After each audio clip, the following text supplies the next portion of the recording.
Welcome to the Education Insights Focus on Behavior podcast. We're here to talk about all things behavior in the world of education. We take the science of behavior and break it down for educators into easily implementable steps, and we're excited to spend some time with you. Get ready to talk through behavior, what works, what doesn't work, and how we can all improve our work in schools so we as educators can be more fulfilled and our students can be more successful. Hello and welcome to Education Insights Focus on Behavior. I'm your host, Dr. Selena Layden, and I am excited, as always, to be here with my co-host today, Daniel Irwin. Hi, Daniel. Hello. Dr. Daria Lorio-Barston. Hi, Daria.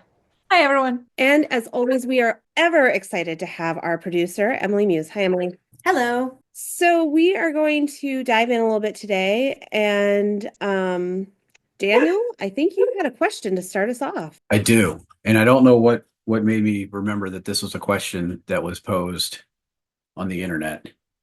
But the question is, how many owls would you have to see in a day for you to start thinking that something was wrong? And why? Why that number? Owls like the bird. Daniel, I'm afraid I'm the wrong target audience for this question because I don't think there's a set number. For me, it would be infinity. I will take infinity owls, please, because I love them. I am absolutely fascinated by them. And anytime I happen to spot one or two in the wild, it just lifts my spirits. So for me, the number is unlimited. But I suspect if you don't share my love of the owls, your answer might be different. I might be the outlier if you were doing a survey question here. The outlier. So I do want to clarify. Outlier. You're funny. Thank you. It's genuine when people have to say you're funny.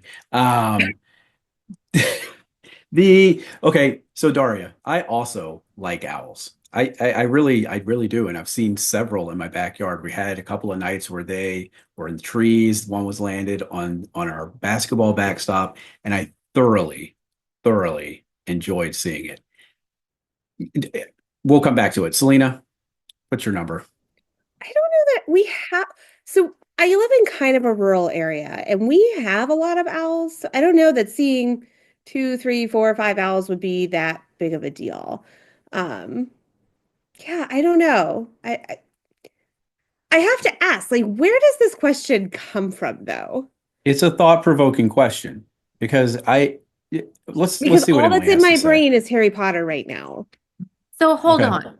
I need more context because, yes, if these owls are indeed carrying letters, that might Right. change my answer. All Then right, one would be everybody. enough.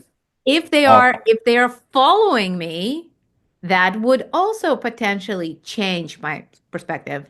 If their heads are indeed rotating all around, then infinity owls may be one too many. Emily, I have a question for Emily. Hold on. Can you hear my eyes rolling into the back of my head? And two, how many owls is enough for you? So I don't think I could hear them, but I really wanted to. I wish I could. And I don't think I can answer this question because there's not enough information around it.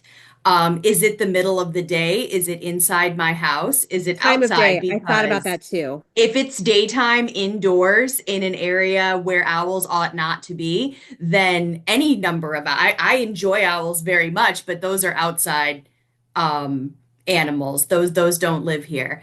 And follow-up question, is it somewhere where owls ought to be? For example, if I'm at an owl sanctuary, then however many owls they have would be just fine. Whereas if I was, underwater, that's not a good time for owls. So I don't know that I can answer this question adequately. You wake up tomorrow and you are going through your routine and you are in the places where you should be on a typical day. And you see owls in their natural environment, which is outside in trees, maybe hopping around on the ground, whatever. Everything is normal with you. The owls are behaving normally. There's just more of them. How many does it take before you start really questioning what's happening? My number is if I saw five in a day, I would start wondering why. And if I saw more than five, I might feel a little, it might give me a sense of discomfort. As much as I like them, that's well above the two that I've seen at a time. And even then, they're around for like 2 days and then they move on with their lives. And so I see an owl maybe once every 2, 3 months, probably, right? If I were to see five in a day, in my normal routine, in my normal context, that would be enough for me to start thinking about it. More than that, I would start wondering like what is happening to their habitat, what is happening is this some sort of like electromagnetic shift that's happening in the world that is making owls congregate? Some like big kind of questions. So that's kind of where my number is. So I think I'd have to be over 10 just to put a number. Because again, we have a lot of them though. But see, now I'm thinking about Alfred Hitchcock movie, The Bird. Those were not owls. I have I to know say, they weren't, but like I was thinking not about like owls. how long did it take before those people started realizing that the birds were trying to take over? I knew it right away because it's called The Birds, and then there was Well, like a bunch of birds. you were the audience member. Dramatic irony is a thing. But Daniel, back to the owl. I think for me it would have to be like 500. In full disclosure, we have an owl that lives in the back of our yard who messes with our dogs on like daily basis. So I would just assume if I saw more and more owls, I would just assume that this owl needed backup to mess with my dogs. I don't know that I would be like taken aback unless it really is the Hitchcock's, the birds type of situation with owls instead. Maybe my owl tolerance is just really high. I think you're overestimating your owl tolerance. Let's let's I try feel it out. I'm like not at trying to tell you some how you are, but Let's I feel like I feel like at some point you'd be like, "Hey, do you know there were like 50 owls in my room in my backyard today?" I feel like you would mention it before the 500 number. I I don't know don't that you'd be like worried about it. All right, I also am gonna transition out of this. I was ready to do it. So we all have different ideas of this, right? Because our baseline obviously is a little bit different and our tolerance. And so we may never even know what our tolerance is because we never may get to that threshold. I may never see five owls in a day. Um, but no, I wasn't ready for this, Selena. My So data is telling me that my I think baseline is super low. And so my threshold for seeing owls and it being making me think about it is we're being very subjective here. And when we're making decisions about treatment and interventions for kids, we want to make sure that this is a beautiful segue that we are not being super subjective. And given that, we want to make sure that we have the right data to help inform the decisions we're making because those decisions can significantly impact a student's thriving and success in school. Um, so let's talk about data. yeah. And So the title of today's episode is the big four-letter word. And the reason we called it that is because I think a lot of times people do think about data as a negative thing, right? I think we get told to take data when something's going wrong, or we see it as one more thing, or we're asked to take data in a way that is really challenging and difficult in the context that we're in. And so when we talk about data collection, one, I want to start kind of talking about why why does everybody harp on data, and why is it so important? But two, I want us to get into this doesn't have to be as hard and complicated as I think we make it sometimes. And so what are some things we can do around that? So as Daria always accuses me of quizzing them as we start the show, um, why do we care about it? Like why do we harp on data? Why is it something that we need to talk about? Okay, well, let's clean that statement up, Selena. I believe the data point was once. I said it once so far, and that translated into always. But I think that that precisely is the point, right? Sometimes when we're in the classroom and when we're exploring behaviors that are particularly interfering with the learning of other students or the student themselves, or even just behavior that sometimes gets under our skin a little bit, it may feel to us like it is all the time. It may feel to us like it is always, and it may feel like the interventions we're putting in place are not working at all because they're not making a difference. But if we were to actually take data, the data might paint a very different picture. It might very much indicate that we have gone from 40 instances of behavior to 20 instances of behavior. That might not be ideal, but may mean that the intervention is working and we just need to stay the course and give it more time. So I think that it's really important for us to find meaningful and doable ways to collect data so that we can get a much better picture in the classroom as to what is actually happening. And before we move on from that, I do want to acknowledge that I know how hard it is to be in a classroom and to be in charge of teaching 15, 20, 25, 30, 35, 40 students. And when you hear that, and now I have to take data, additional data on one student, five students, or whatever it is that I'm taking, it may feel overwhelming. And amongst all the other competing priorities that we have in the classroom, I think people have a tendency to get a bit unnerved, similar to how they would feel if they saw 500 owls. But really, because it is just feels not doable, right? And I think this is the tricky part where we run in with data collection a lot because we can have the best way possible. And I'm thinking like we can take duration data, but if you're also tasked with teaching something in the moment and addressing all the needs of all the students in your classroom, asking to then on top of this take duration data on a specific issue might feel a little too overwhelming. Yeah, and I would just add, I think one of the biggest reasons that we do need data is exactly what you said, is that when you're the one experiencing what's going on in the classroom, that feeling can be rather subjective. And it doesn't mean that that's good or bad. It's just you have your perception of what's going on, and we can't see everything and we can't be everywhere at one time. And, you know, I joke with my children about this because, one of them will do something to the other one and then the other one hits back and then that one gets in trouble. And I always tell them, I'm like, well, when you're the one that hits back, you're the one who's going to get caught, right? Because that's the part that I see. And I think hopefully that's not happening in a classroom, but that's what happens is you don't always see the thing that led up to it, that antecedent that we talked about in a previous episode. But when we have really good data, we can make much more objective decisions that will lead to better outcomes.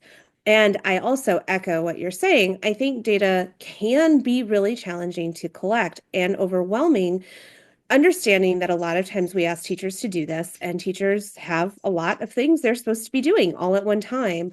And adding data collection to that can be one more challenging thing. So I want to move into how do we make this more doable, understanding that context, right? That you probably have 15, 20, 25, 30 students somewhere, depending on, what age and who you're teaching. And so if you're asked to collect data on one student or your entire class or whatever that may be, what are some things that can help make it doable? It may not be easy, but how can we make it more doable?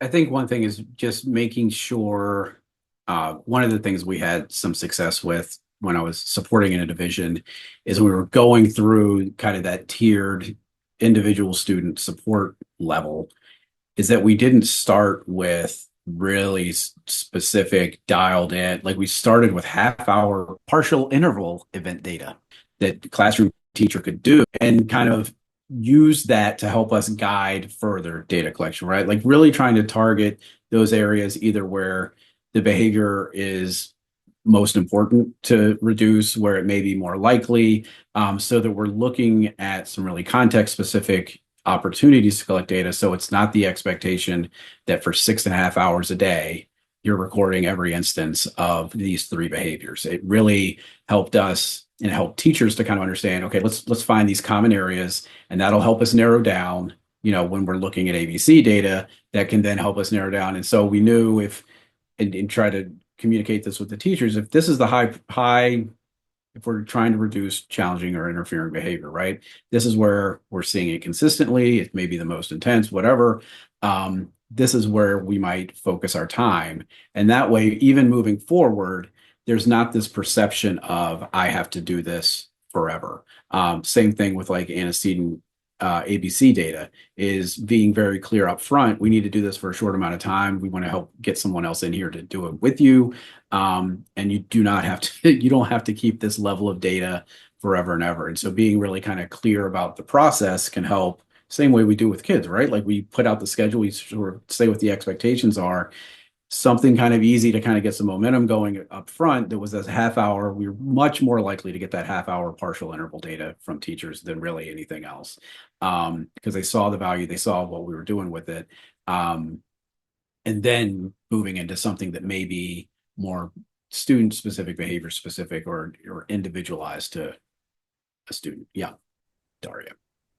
I also think that sometimes when we say we need to collect data, people make an assumption that we all mean the same thing when we could be talking about very different ways to collect the said data, right? So I think the first step would be to kind of have a very honest discussion as to what is it that we are trying to measure and what is a reasonable, doable way to do so in the classroom.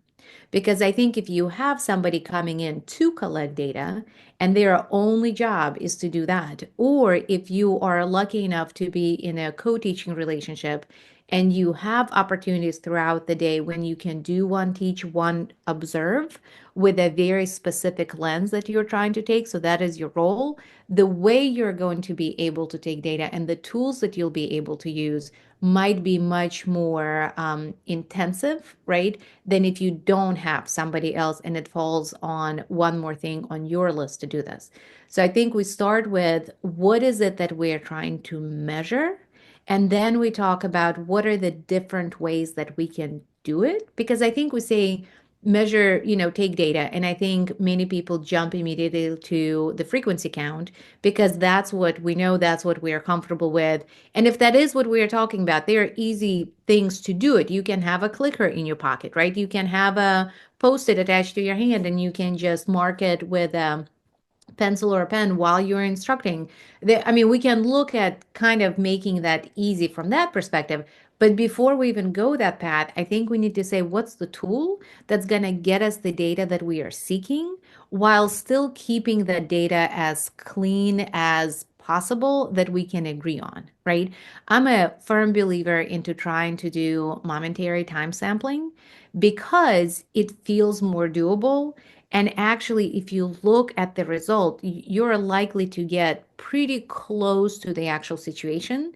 And then the last piece I would say is be mindful about are we trying to collect and gather data in the setting that we are seeking that data on, right? So if, for example, I am trying to take data specific to behaviors that are occurring during math block, then I don't know that an English teacher and a social studies teacher and the PE teacher need to be taking data collection just to say that they did it, right? So I think it's all about that alignment and that intentional design of data collection first.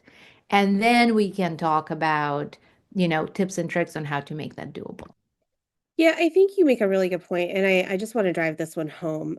You may already be collecting data that are very useful and valuable, but you're not using them to drive the decision that's at hand, right? And so, for example, are you collecting work completion data? Probably, right? Because you're probably collecting the assignments that the student is working on, depending on what kind of assignments they are. There are other ways to collect permanent product data. And so, and the great news about permanent product data is you're not collecting it in real time, right? You don't have to stop what you're doing to collect it. You get it afterwards, and then you can deal with it. There are easier ways to collect interval data, things that get tied to point sheets, or, if you have class points that you give, if you can be more systematic in how you use those kinds of systems, that might serve as your data collection system in a really easy, functional way that's useful. And so, to your point, what is your actual question that you're trying to answer so that you can have a useful, functional data collection system rather than, hey, here's 6 data sheets, figure out how to implement them in your daily life. And I would also say we can share the responsibility of data collection too, depending on the situation, right? My dissertation chair's favorite sentence used to be, it depends. And I find myself using it in every aspect of my life. But I think decisions around data collection really do depend on what we're trying to do. So I think about the way that we can even recruit some of our students to help with certain aspects of data collection and use some of that self-management aspect as well, if it is part of what it is that we are trying to measure, right? If we are also gathering data, and I think sometimes, and I'm about to really fall down the rabbit hole, but I think sometimes we have to think about, are we looking at quantitative data? Do we need to supplement qualitative data to that too? Because that is also a data. Asking a student or students question as to what worked for you during this lesson, what didn't work for you during the lesson. Even if it is qualitative data, think about how rich of a picture you can get and how you can use that for reflection to fine tune your own practice, right? If you're just giving two basic, easy questions as an exit card, but you may uncover things that otherwise you would have never thought about. So again, I think it's that intentionality about what we're trying to do, and then we match it with what type of data we're seeking.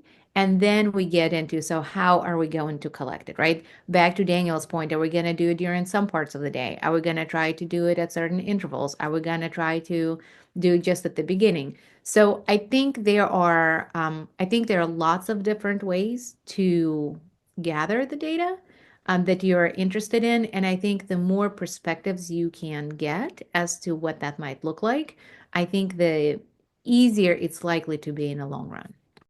Yeah, and I agree with you about bringing in other people as well. Not just to help collect the data, because sometimes it can be challenging to find people to do that. Shouldn't be, but can. But even just having someone sit down and say, like, well, did you think about this? Did you think about, I see you're already doing this. Could you just add this little piece onto it? I think if sometimes when you get somebody else, especially who has done a lot of data collection, who can brainstorm with you some ways to make this work in your classroom, that can be really helpful. Daria, I really like that idea. You brought up self-management and some of that getting feedback from the students themselves about what's working for a lesson, because one, probably pretty accurate, right? Like what worked for you, what didn't, what was the struggle. So great. They're helping with that problem solving process by ideally pointing you in the exact right direction of where you need to go, because they're telling you. The other piece of that is that self-determination piece, that you're looking at self-management, but you're also getting this idea of, I'm learning to advocate and talk about the things that work for me, that don't work for me, the supports I need. And so that's lifelong, right? Like that skill is a lifelong of lifelong benefit. Uh, the other thing is, and kind of thinking about these data collection challenges that happen in the classroom. And maybe I'm taking a hard left here, but I think one of the challenges here is thinking about IEPs and the way goals are written in IEPs.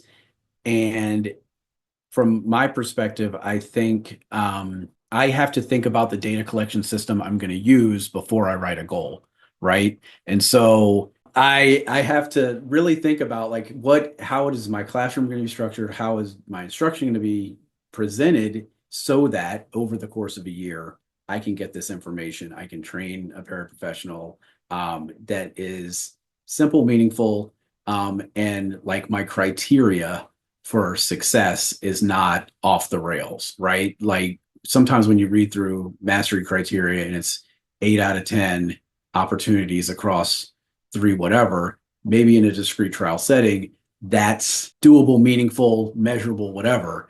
But if we're talking about small group instruction, we're talking about kind of classroom, what we might consider more typical classroom instruction. We really have to look at how those goals are being written and what it can be. One of the challenges can be is when we write an IEP in May, and then the student starts with another teacher, we may have an idea in our head about like, this is how I would measure it. This is the skill I'm looking for because there's a deficit here, da, da, da, da. We might have that in our head, but that portion of it doesn't really get communicated. It says data collection. You check the data collection box on the IEP, but it doesn't translate to, well, here's the form I would use or when I would do it, or all those sort of little logistical things that can point you to, accurately measuring the skill you're looking for and addressing sort of what the mastery criteria is that's been spelled out in the IEP.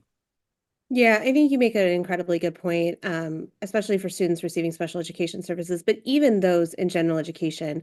When we have goals for our students, I tell teachers a lot of times when you're developing IEP goals, think about what it is you want them to do, then create your data sheet, then write the goal. Because if you do that, you'll know how to measure it because you already have the data sheet. And I think in general education, we're not quite as individualized a lot of times, but if you have a standard, you know ultimately what the end goal is, right? And so then if you create a data sheet for your class, whether that is some kind of written output, whether it's a verbal output, whatever it might be, then you already know how you're going to measure whether they're gaining skills in that area. And then that should help your instruction as well.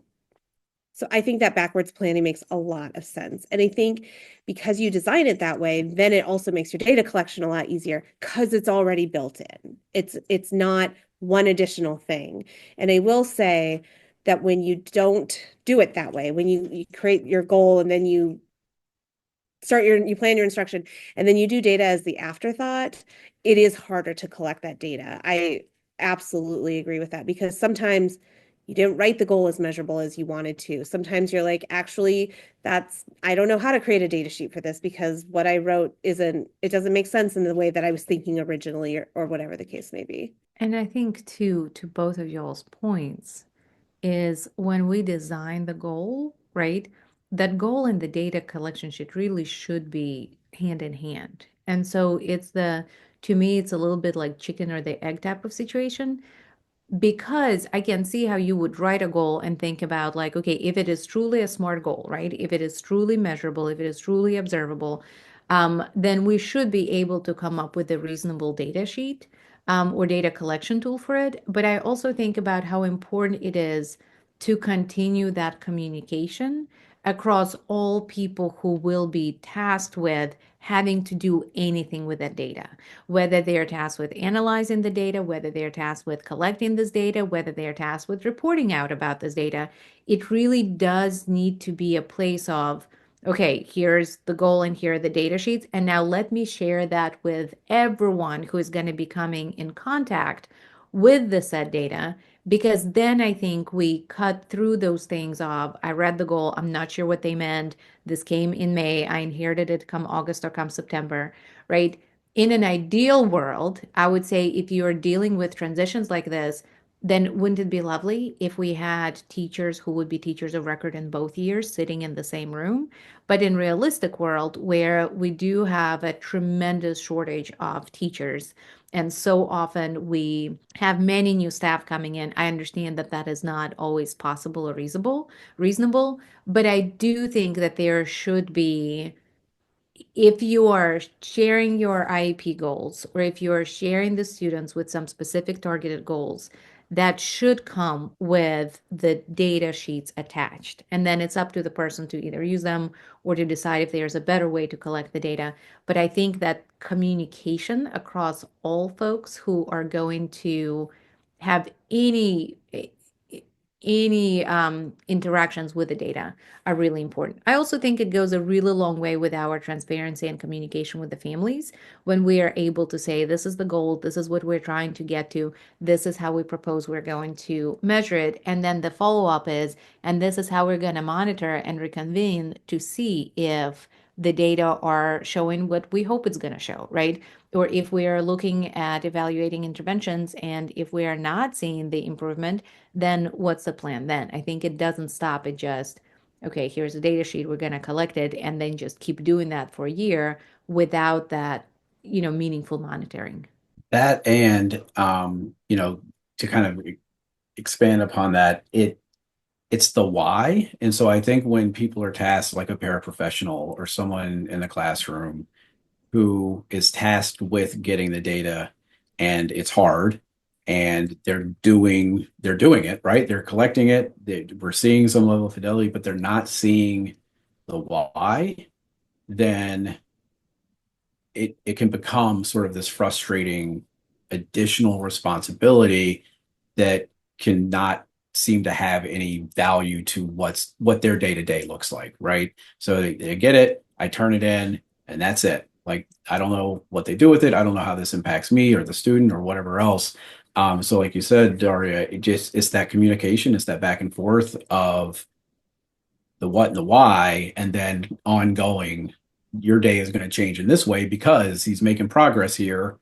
So we're keeping the data, but look at what we're seeing. You're doing a great job, right? That can be very affirming and reinforcing to people to be able to see, even if progress isn't being made, if they're collecting that data and progress isn't being made, sharing that with them, and then what are we going to do next, right? It feels less like I'm just spinning my wheels. It feels more like a process that they're part of, and have a voice in. So there's some buy-in, some I'm part of this team. This is an important part of this student's progress, and I'm seeing the process move forward of decision making and problem solving and all of that. Yeah, and Daniel, I think about in another setting, right?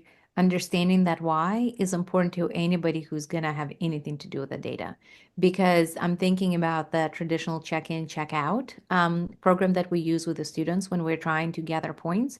And I'm thinking from the student perspective, if I'm taking care of my points and then nothing meaningful really happens, nobody ever sits down and reviews their points and we debrief, and I get any of that explicit behavioral instruction, then why in the world would I continue to engage in the practice, right? So I think that this why is really important.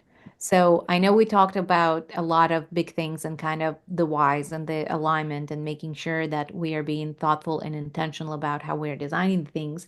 But I wonder if both of you have some smaller kind of tricks up your sleeve as to how to make this more possible and more doable to collect any sort of data in, say, a general education setting when you're the only teacher and you're tasked with taking care of the hearts and the minds of 30 students. Yeah, I think there's lots of tips and tricks, and you have to think about, what is it you're actually trying to accomplish. But I'll give just an easy one. I really like golf counters. I lose count in my head because things happen, right? So in my head, I'm counting one, two, there's 10. And all of a sudden, like, was it 10 or was it 11? I can't remember. But I just keep a golf counter in my pocket and I can just click it every time I see whatever it is I'm looking for. And then at the end of the day, I can look and go, oh, 32. Okay. And then write that down. So I don't have to carry the pencil and the paper with me constantly, which also is not a bad idea either. Clipboards are also great because you can keep everything in one place. But if that's, too much, I think golf counters or any kind of counter that you have can be really helpful. I think too, when you're thinking about the data collection piece, really thinking about the flow of the classroom, the schedule of the classroom, the activities that are happening, and shaping it around those natural transitions, shaping it around kind of those where the natural breaks in the classroom so that the teacher has the opportunity to document, or identifying a couple of those things that happen on a regular basis. So it's not necessarily a timer that's going off every 15 minutes or an hour. It's at the end of the reading block. It's at it's those kind of things that just sort of fit naturally into the classroom, and part of the flow. So it can become more part of it rather than like sort of this additional thing that's running on top of the other flow of the classroom. Does that make sense? Yeah, absolutely. I'm personally a firm believer into working in breaks throughout your instruction that gives you an opportunity to catch up or follow up on data collection, right? So I love and am a big proponent of brain breaks in general, But I think sometimes leveraging those brain breaks that does not require your direct interaction and using that time as an opportunity to catch up on the data collection. And I know that this may be an unpopular opinion, right? But I will go ahead and say it's okay to give yourself a little bit of grace. And even if your data collection is not ideal, it's still better to try to collect it as much as you can than not collect it at all, right? And so I was thinking about Selena and the golf counters, and I think that's ideal. But let's say you forgot the golf counter, you can put the paper clips in one pocket and move a paper clip every time something happens into the other one and back and just try to keep tabs as to how many times you did it, right?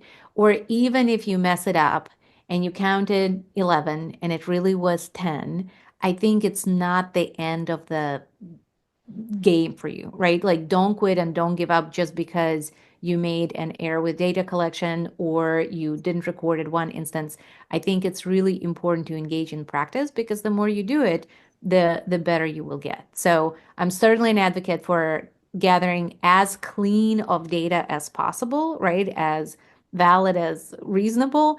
But I also think that if your fidelity at times gets away from you just a little bit, I would say it's not the end of the world. And I think, from a teacher perspective and having been there and missed those data collection opportunities and having worked with teachers who may be kind of struggling, it's to get the data or get it accurate, to just make a note and say things went off the rails and and something completely unrelated, right? Like the ice cream truck came to school and like I lost focus.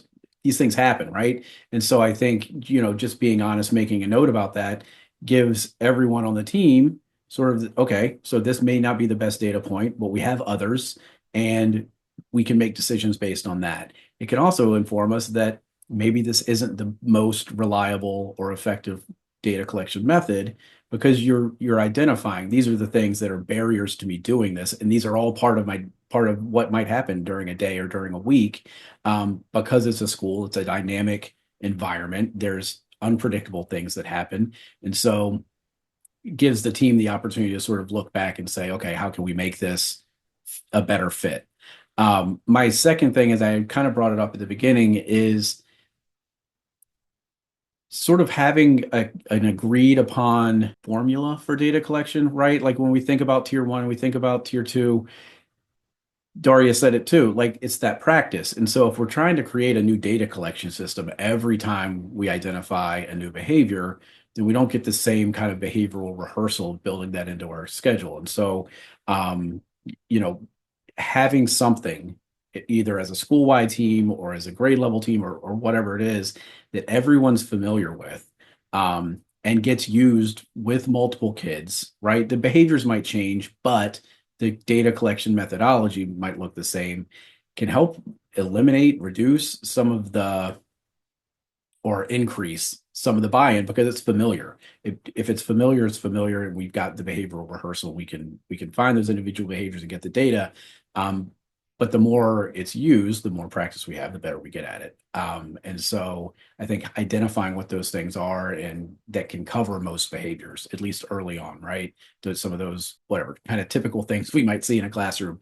And then building from that as needed, but kind of having that starting point where everybody is familiar with the tool, the methodology, et cetera. Yeah, so I'm going to start closing us down on this conversation, but I think there's some really important tips. And some of the things that I heard that I want to recap is you don't have to be perfect to collect data. It doesn't have to be perfect. It does take practice to get good at it. You can build on what you already have.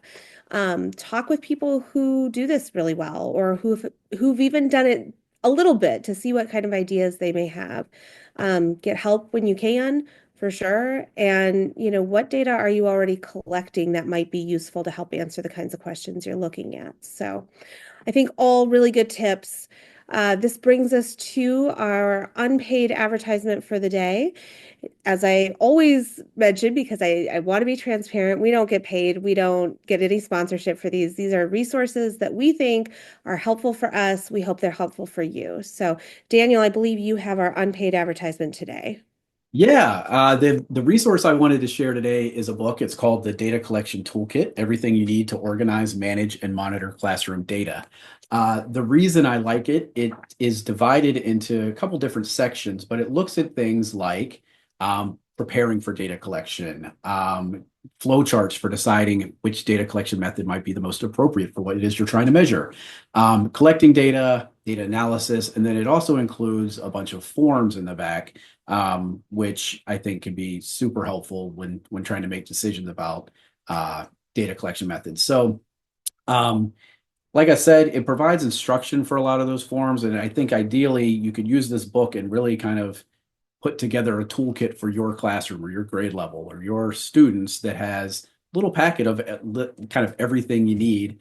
Or you can use what's in here and modify it to meet your needs. But it really does cover a lot of things from scatter plot to ABC, graphs for ABC data, but also it gets into some of the like organizational tools you can use for classroom instruction. So if you're doing a round robin, or if it's like a randomization tool, or cold probes, right? Another easy way to kind of get some different data from kids by asking one time and seeing how they're responding. So just a lot of options along with some strategies for identifying what might be good for your classroom.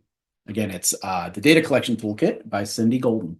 Thanks, Daniel. And we'll put that in the show notes if you want the reference for that as well. It is a really handy book, and I know a lot of teachers really like it. It's pretty easy to read. You don't have to read it cover to cover, which is always nice. You can kind of jump back and forth to find what you need in there. So, all right. Well, as always, thank you to my co-hosts, Daria and Daniel. Happy to be here. Thanks for having me. Once again, lots of fun. And thank you, Emily, for keeping us on track today.